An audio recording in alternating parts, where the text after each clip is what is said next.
Última questão, número 10, uma questão, apesar de ser da especialistas, muito interessante, envolvendo vários conceitos bacanas. Então vamos lá.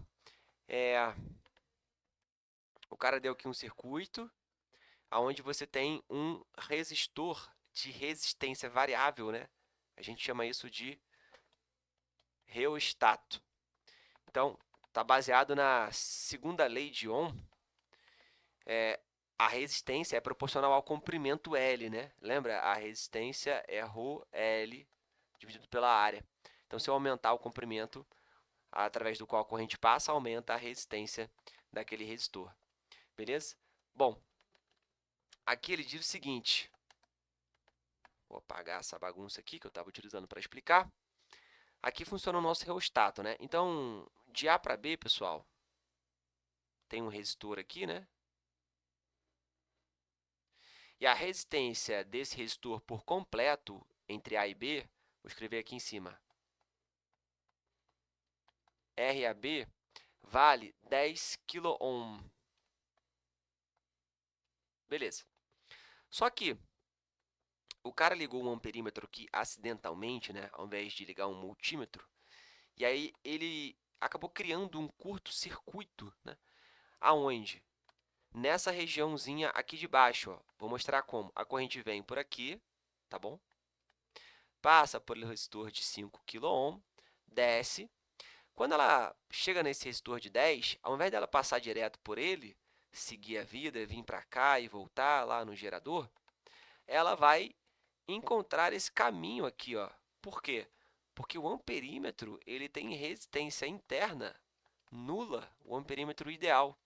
Então a corrente vai passar por um trechinho desse resistor e vai encontrar um caminho livre através da qual ela pode contornar aqui e voltar lá para o gerador, tá? E a região, né, a parte do resistor que está em curto-circuito é essa parte de baixo que ele está dizendo a resistência entre B e C, tá? A resistência entre B e C está em curto-circuito. Então, ele só vai passar por esse comprimentozinho aqui, ó, que ele está chamando de resistência entre A e C, beleza? Bom, vamos lá. Qual é a outra informação? Então, veja, né, que a resistência entre A e B, que a gente escreveu aqui, ela é a resistência entre A e C mais a resistência entre C e B. É como se eu tivesse dois resistores em série, não é isso? Um resistor aqui de determinado comprimento, AC, mais um resistor de outro comprimento, CB. Beleza. O que mais ele fala? Ele fala que no circuito apresentado, no resistor variável, o valor da resistência elétrica entre o cursor ponto C e o ponto B. Então, ele está dizendo quanto vale esse trechinho aqui da resistência, né? RCB. Eu já anotei aqui, vou utilizar aquela anotação. Entre o ponto C e B é 1/3 do valor da resistência elétrica entre o cursor e o ponto A.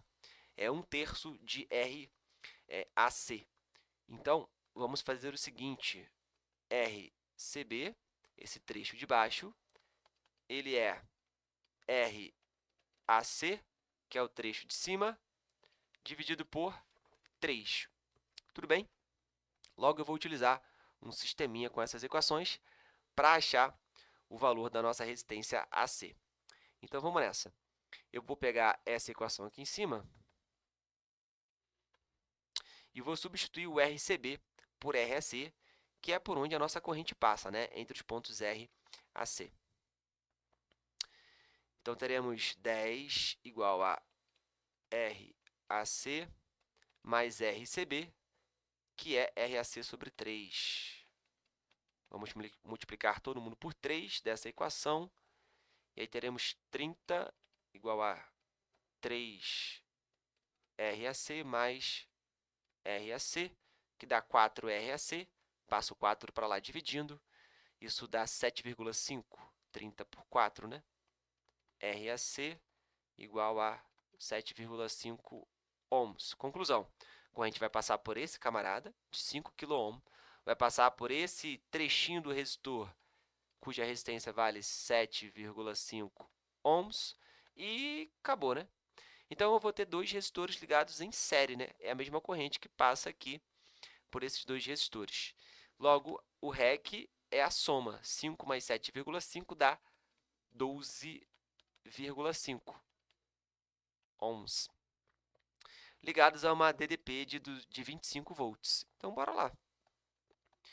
Utilizando o cálculo da tensão no resistor, 25 volts igual a REC, que é 12,5, calculamos uma corrente de 2 amperes. Correção, a corrente, na verdade, é de 2 miliamperes, porque a resistência ele deu em quilo-ohm. Até anotei aqui errado, aqui é quilo-ohm, tá, pessoal? Aqui também. Quilo-ohm. Então, você vai calcular a corrente como sendo 2 dividido por 1000, que vai dar 0,02 amperes. Deveria ter essa opção se tivesse perguntado em ampere, mas ele perguntou aqui embaixo em miliampere, tá? Portanto, é 2 miliampere, que é a mesma coisa que 0,002 amperes. Perdão aí.